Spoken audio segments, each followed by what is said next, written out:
আপনি হয়তো 4টি ইট দিয়ে এলেন আর বেনামাজি, তো আল্লাহ তাআলা তো আপনাকে জিজ্ঞাসা করবেন তুমি 4টি ইট দিয়ে এসেছো, মসজিদ তো খুব বড় হয়েছিল, ওই মসজিদ তো আবাদ করার কেউ ছিল না, তোমার দায়িত্ব ছিল না তুমি আবাদ করবে?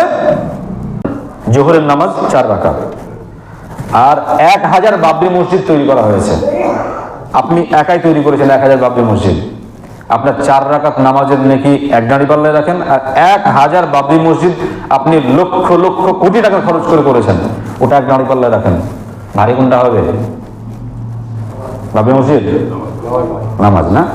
তো বুঝতে পারছেন, বলছেনও তো, কিন্তু নামাজ পড়ছেন না কেন? আপনিও তো মাথায় করে নিয়ে যাবেন, কিন্তু নামাজ পড়বেন না, বেনামাজি থেকে যাবেন। আমরা হয়তো নামাজ পড়িনি বলে বাবরি মসজিদ অমুসলিমরা দখল করেছিল, আজকে নামাজ পড়ছি না বলে আমাদের মসজিদগুলো ফাঁকা পড়ে থাকছে, এই মসজিদে একদিন দখল হয়ে যেতে পারে। তা আমাদের নিজের দোষের জন্যই মসজিদগুলো অমুসলিমদের হাতে আমরা ছেড়ে দিয়েছি, এটা আমাদের দোষ। কাবা ঘরটা বন্যার পানিতে দুর্বল হয়ে পড়ে, তো কাফের মুশরিকরা বসে বলল যে কাবা ঘরকে ভেঙে আবার নতুন করে নির্মাণ করব। তো কেউ সাহস করছে না যে এত পবিত্র জায়গা, পবিত্র ঘর, এটাকে নির্মাণের জন্য ভাঙবে, তো ভাঙবেটাকে? তো ওয়ালিদ বিন মুগীরা আল মাখজুমি সে বললো যে ঠিক আছে আমি শুরু করি। তো বললো যে আল্লাহ আমি কি নিয়তে করছি, মসজিদটা কেন, এই কাবাটা কেন ভাঙছি সেটা তুমি ভালোভাবেই জানো, নতুন করে তৈরি করবো তাই দুর্বল হয়ে পড়েছে। ওয়ালিদ বিন মুগীরা আল মাখজুমি কাবা ঘরকে ভাঙলো, তারপর দেখছে যে ওর উপরে তো কোনো বিপদ আসছে না, মানে অন্যান্য কাফেররা তাকিয়ে দেখছে যে ও তো ভাঙছে, তা কোনো বিপদের উপর আসে কিনা। সবাই দেখলো যে না কোনো বিপদ আসছে না, তখন সবাই এসে কাবা ঘরকে ভাঙলো, ভাঙার পরে নতুন করে আবার নির্মাণ করলো। তো যারা কাবা ঘর নির্মাণ করলো ওরা জানতো আল্লাহর ঘর, আর আল্লাহর ঘর হিসাবেই তারা নির্মাণ করেছে। আর এই কাফের মুশরিকরাই কাবা ঘরের চারিদিকে তাওয়াফ করতো আর বলতো কানাল মুশরিকুন ইয়াকুলুন লাব্বাইক লা শারীকা লাক, হে আল্লাহ তোমার দরবারে উপস্থিত, তোমার কোনো শরীক নেই। রাসূল সাল্লাল্লাহু আলাইহি সাল্লাম ওদের কথা শুনে বলছেন ওয়াইলাকুম কদ কদ, তোমাদের জন্য দুর্ভোগ হয়েছে হয়েছে, আর বলতে হবে না। আরে তোমরা তো মূর্তি পূজা করো আর কাবা ঘরে তাওয়াফ করছো আর বলছো যে আল্লাহ তোমার দরবারে আছি, তোমার কোনো শরীক নেই, এই কথা বলছো তোমরা, তোমরা তো শিরকি করো। মুহাম্মদ রাসূলুল্লাহ সাল্লাল্লাহু আলাইহি ওয়াসাল্লাম তিনি কাফের মুশরিকদের উদ্দেশ্যে যে মেসেজ দিলেন সেটা হচ্ছে আল্লাহর এই পবিত্র ঘরের চতুর্দিকে তোমরা তাওয়াফ করছো অথচ তোমরা শিরক করো, তোমাদেরকে এই তাওয়াফকে কিয়ামতের দিনে বাঁচাতে পারবে?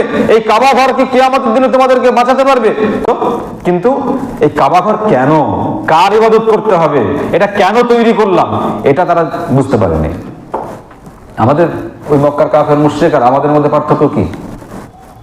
তো তারাও তৈরি করেছিল কাবা আর আমরাও তৈরি করছি মসজিদ।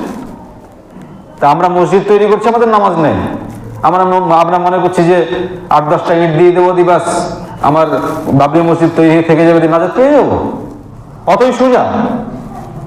মুহাম্মদ রাসূলুল্লাহ সাল্লাল্লাহু আলাইহি ওয়াসাল্লাম বলছেন লা তাকুমুস সাআ হাত্তা ইয়াতাবাহা আন-নাসু ফিল মাসাজিদ, কিয়ামতের অন্যতম আলামত হচ্ছে কিয়ামত ততদিন পর্যন্ত সংগঠিত হবে না যতক্ষণ না মানুষ মসজিদ নিয়ে একে অপরে অহংকার না করবে, গর্ববোধ না করবে। মানুষ মসজিদ নিয়ে গর্ব আর অহংকারে ফেটে পড়বে, কিন্তু নামাজি নয়, তারা প্রকৃত নামাজি নয়, তারা নামাজ পড়বে না, নামাজের কাছে আসবে না। সম্মানিত উপস্থিতি, কিয়ামতের দিনে কোনো ব্যক্তিকে জিজ্ঞাসা করা হবে না মসজিদ কেন তৈরি করোনি, বরং প্রথম যে জিজ্ঞাসা করা হবে সেটা হচ্ছে নামাজ পড়েছে কিনা।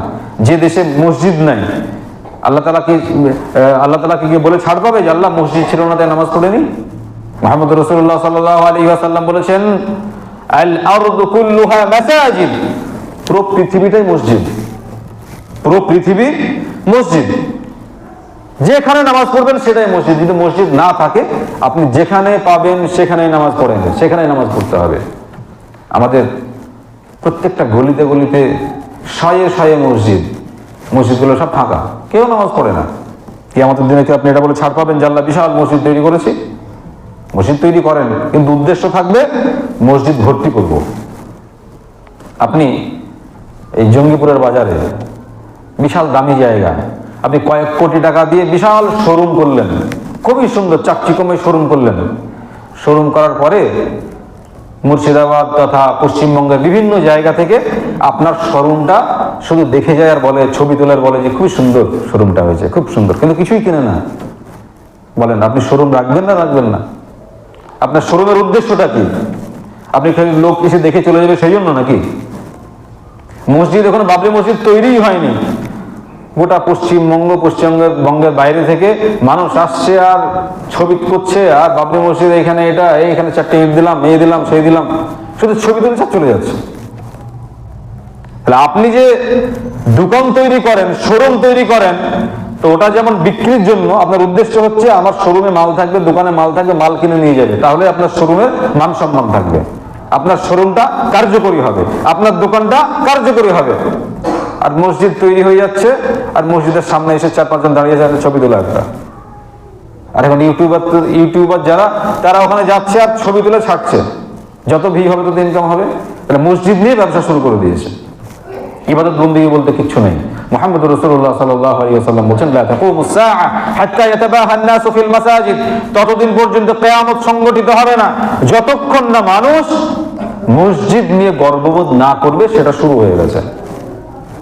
মসজিদ করেন ইবাদত বন্দেগীর উদ্দেশ্যে, আল্লাহ তাআলার সন্তুষ্টির উদ্দেশ্যে, গর্ববোধ করার জন্য নয়।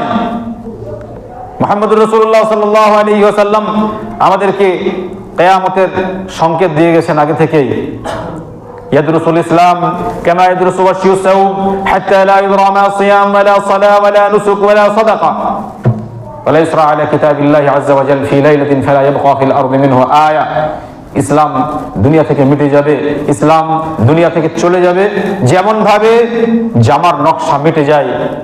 তারপর রাসূল সাল্লাল্লাহু আলাইহি ওয়াসাল্লাম বলছেন, মানুষ জানবে না রোজা কাকে বলে, মানুষ জানবে না নামাজ কাকে বলে, মানুষ জানবে না সাদাকা কাকে বলে, মানুষ জানবে না কুরবানি কাকে বলে। ওয়ালা ইসরা আলা কিতাবিল্লাহি আযজা ওয়া জাল্লা ফি লাইলাতিন ফালা ইয়াবকা ফিল আরদি মিনহু আয়া। আর দুনিয়া থেকে আল্লাহ তাআলা কোরআনুল কারীমকে উঠিয়ে নেবেন আসমানে, ফালা ইয়াবকা ফিল আরদি মিনহু আয়া, একটা আয়াত অবশিষ্ট থাকবে না।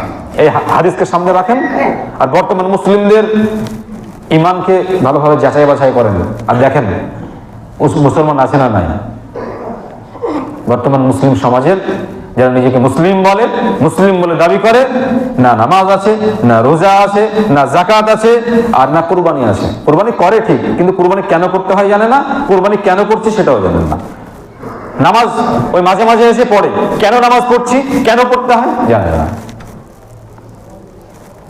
তো এই যে মসজিদ তৈরি হচ্ছে, তো মসজিদ কেন, কিসের জন্য মসজিদ? নামাজের জন্য না শুধু বিল্ডিং এর জন্য, গৌরব করার জন্য, অহংকার করার জন্য? মসজিদ হবে উদ্দেশ্যই হচ্ছে সাজদা করার জন্য। কজন সাজদা করে? সম্মানিত উপস্থিতি, আমি আপনাদেরকে যেটা বোঝাতে চাইছি সেটা হচ্ছে কিয়ামতের আলামত আমাদের কাছে চলে এসেছে, আর সেটা হচ্ছে মসজিদ নিয়ে মানুষ গর্ব করবে, অহংকার করবে, কিন্তু নামাজ পড়বে না। আসলে ইসলামিক চর্চা, ইসলামিক পড়াশোনা না থাকার জন্য সেগুলো হচ্ছে। কত মানুষ টাকা পয়সা আছে, চলে যাচ্ছে উমরাতে, উমরা করে চলে আসছে, উমরা করে আসার পরে নামাজের কোনো ধারে না, নামাজ কেন পড়তে হয় এটাই জানে না। যে উমরা করে আসে সে যদি বেনামাজি হয় তাহলে ওখানে কি করতে গিয়েছিল? 1 লাখ টাকা কোনো গরিবকে দিলে তাও তো উপকার হতো। অনেক গরিব মানুষ ট্রিটমেন্ট করতে পারছে না, 1 লাখ টাকা তাকে দাও, সে ট্রিটমেন্ট করবে। অনেক মানুষের বাড়ি ঘর নয়, তাকে 1 লাখ টাকা দাও, তো তোমার জন্য দোয়া করবে, হেদায়েতের দোয়া, যে আল্লাহ নামাজ পড়ানো আমাকে হেদায়েত করো। আর তুমি 1 লাখ টাকা ওখানে দিয়ে চলে আসছো, নামাজ নাই, কিসের জন্য উমরা করতে গেছো? মানে চতুর্দিক থেকে ইসলাম মানুষ আস্তে আস্তে ভুলতে বসেছে। আর মুহাম্মদ রাসূলুল্লাহ সাল্লাল্লাহু আলাইহি ওয়াসাল্লাম বলছেন, এমন একটা সময় আসছে নামাজ জানবে না, কুরবানি কি জিনিস জানবে না, যাকাত কি জিনিস জানবে না, সব ভুলতে ভুলতে এমন পর্যায়ে গিয়ে পৌঁছে যাবে মানুষ একদম অজ্ঞ মূর্খ হিসেবে বিবেচিত হবে।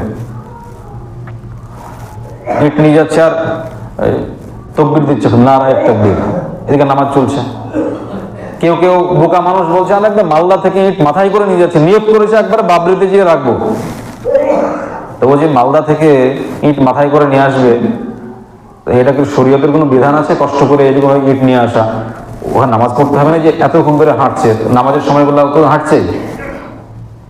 একটা বাবরি মসজিদ, এরকম বাবরি মসজিদ যদি 1000 হয়, 1000 বাবরি মসজিদ, আর আপনার 1 ওয়াক্তের নামাজ, ধরুন জোহরের নামাজ 4 রাকাত, আর 1000 বাবরি মসজিদ তৈরি করা হয়েছে, আপনি একাই তৈরি করেছেন 1000 বাবরি মসজিদ, আপনার 4 রাকাত নামাজের নেকি এক দাঁড়িপাল্লায় রাখেন, আর 1000 বাবরি মসজিদ আপনি লক্ষ লক্ষ কোটি টাকা খরচ করে করেছেন, ওটা এক দাঁড়িপাল্লায় রাখেন, ভারী কোনটা হবে? বাবরি মসজিদ নামাজ না? তো বুঝতে পারছেন, বলছেনও তো, কিন্তু নামাজ পড়ছেন না কেন? আপনিও তো মাথায় করে নিয়ে যাবেন, কিন্তু নামাজ পড়বেন না, বেনামাজি থেকে যাবেন। তাহলে বুঝার পরেও যদি নামাজ বলছেন, তারপরে বুঝেও যদি না বুঝেন, তাহলে জানতে হবে যে আপনি এখনো অজ্ঞ মূর্খ হয়ে আছেন। মুহাম্মদ রাসূলুল্লাহ সাল্লাল্লাহু আলাইহি ওয়াসাল্লাম বলছেন, ওয়া কানা ইয়াওমাল কিয়ামা মা কারুন ওয়া ফিরআউন ওয়া হামান ওয়া উবাই ইবনে খালাফ। কিয়ামতের দিনে হামান, কারুন, ফিরআউন, উবাই ইবনে খালাফ এই কাফেরদের সঙ্গে হাসর হবে সেই সব ব্যক্তিদের যারা নামাজ পড়েনি, যারা বেনামাজিদের হাসর মানে একত্রিত করবেন আল্লাহ তাআলা তাদেরকে। কাদের সঙ্গে করবেন? ফিরআউন, নমরুদ, হামান, উবাই ইবনে খালাফ এই কাফেরদের সঙ্গে।